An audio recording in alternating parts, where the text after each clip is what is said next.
ሰላም ያገር ሰው እንዴት ናችሁ? ዛሬ የአብሽ ብቅል ላዘጋጅ ነው። ሙሉውን ቪዲዮ ተከታተሉ። አብሽ ብቅል ለማዘጋጀት የሚያስፈልገኝ እንደዚህ አይነት አብሽ ነው። የታሸገም አብሽ ሊሆን ይችላል፣ ብትን አብሽም ሊሆን ይችላል። ከዛ አብሹን ስናዘጋጅ በመጀመሪያ እንለቅመዋለን። መለቀም አለበት። አሸዋ ወይም አንዳንድ ቆሻሻ ነገሮች ካሉ ከአብሽ ውስጥ ለቅመን እናወጣና ከዛ በኋላ እኔ ይሄንን አብሽ ነው የገዛሁት። ከህንዶች ሱቅ ነው የገዛሁት። ፌኒግሪክ ሲድስ ይላል። ኢትዮጵያ ስቶርም አለ። ከዛ ይሄንን እለቅመዋለሁኝ። ልቃሚ አያጣም። የተገዛ ነገር ንጹህ የሚመስል ግን ስንለቅመው ብዙ ቆሻሻ ከውስጡ የሚወጣ ማለት ነው። እና ልቅም ካረኩኝ በኋላ እንገናኛለን። እንደዚህ ጥሩ አድርጌ ለቅሜዋለሁኝ። ሳር የሚመስል አሸዋ የሚመስሉ ነገሮች ናቸው። ብዙ ቆሻሻ ነገር አላገኘሁበትም። አሁን የሚያስፈልገኝ መዘፍዘፊያ ነው። በእንደዚህ አይነት እቃ ላይ አድርጌ ውሃ አሞላዋለሁኝ ማለት ነው። መራስ አለበት ለመብቀል እንደ ማንኛውም እህል ብቅል ማለት ነው። የስንዴ ብቅል፣ የገብስ ብቅል፣ የበቆሎ ብቅል እንደምናበቅለው አብሽም ደግሞ ብቅል ሆኖ ይሰራል ማለት ነው። የአብሽ ጠላ የአብሽ ቀሪቦ የሚሰራው አብሹ እንደዚህ ተበቀለ በኋላ ነው። ብቅል ሲሆን መራራው ነገር ይወጣና የመጣፈጥ ባህሪ ይኖረዋል። አንድ ኩባያ ውሃ ጨምርበታለሁ ለመዘፍዘፍ ማለት ነው። ውሃውን አላሳንሰውም። እንደዚህ በርከት አድርጌ ዘፍዝፌ አስቀምጠዋለሁኝ። ያድራል። አንድ ቀን ያድርና ከዛ በኋላ ደግሞ እናጠነፍፈዋለን። እንደዚህ አድርጌ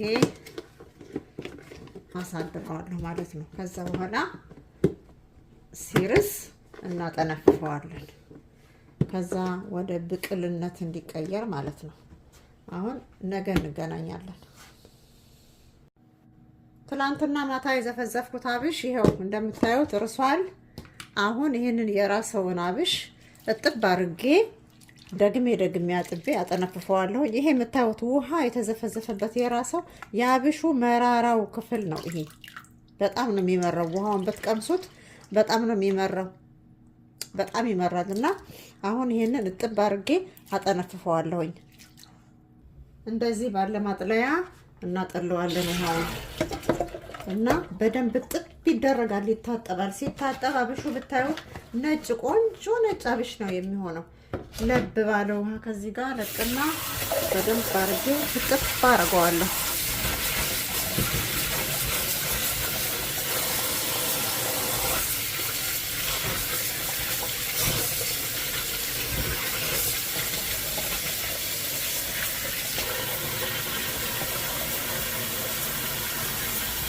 ይኸው በደንብ አጥቤዋለሁኝ።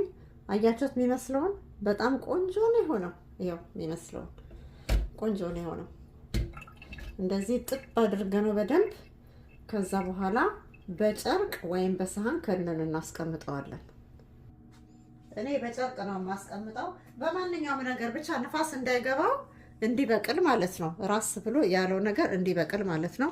እኔ እዚህ ላይ ነው የምዘረግፈውና እንደዚህ አይነት ጨርቅ አለኝ። እዚህ ላይ ዘርግፌ ስር አደርገዋለሁኝ። መዘረር ሳይሆን እጅል እንዲደረግ ማለት ነው።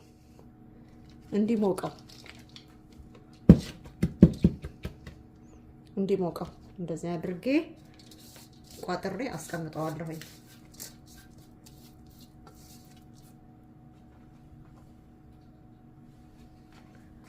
ይሄንን መቋጠር ነው በቃ መቋጠር።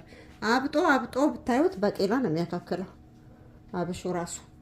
እንደዚህ ቋጥሬ አስቀምጠዋለሁኝ። ከነ ውሃው ነው የሚታሰረው። እንደዚህ ተደርጎ በቃ መቋጠር ነው። እንደዚህ ተቋጥሮ ይቀመጣል። የሞቀ ቦታ ወይም ሰሃን ውስጥ መልሼ ከድኜ አስቀምጠዋለሁኝ። እንደዚህ ተደርጎ ይቀመጣል እና አሁን እንዲበቅል ነው እንደዚህ ተደርጎ የሚቀመጠው። በቃ እንደዚህ አድርገን በራሱ ዕቃ እንደዚህ አድርጌ አስቀምጠዋለሁኝ። ሲበቅል አሳያችኋለሁ። የአብሹ ብቅል ይሄንን ይመስላል። ዘፍዝፌው የነበረው አብሽ ከአንድ ቀን በኋላ በቀለ። ከአንድ ቀን በኋላ አጠነፈፍኩት። ከዛ በኋላ በዚህ በምታዩት ጨርቅ ቋጥሬ ያሳደርኩት። ከዛ በኋላ ብቅሉ ይሄንን ይመስላል። አብሽ ብቅል አለው ወይ? አዎን አለው። ለብዙ ለተለያዩ ነገሮች እንጠቀምበታለን። አሰጠዋለሁ ወይ? ከተሰጣ በኋላ ደግሞ ዱቄቱን እፈጨዋለሁ። የደረቀው የአብሽ ብቅል ሲደርቅ ይሄንን ይመስላል። ቆንጆ ሆኖ ነው የደረቀው። ድርቅ ነው ያለው። ሲደርቅ ኩምትር ነው የሚለው። እንደዚህ ያንሳል ማለት ነው። በደንብ እንዲታያችሁ ይሄው ይሄ ብቅሉ ነው።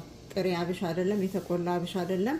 ከለሩ ተቀይሯል። ታጥቦ ከበቀለ በኋላ ይሄንን ነው የሚመስለው እና ይሄንን አሁን በቡና መፍጫ ፈጨዋለሁ። በማንኛውም መፍጫ መፍጫት እንችላለን ዱቄቱን ለማዘጋጀት።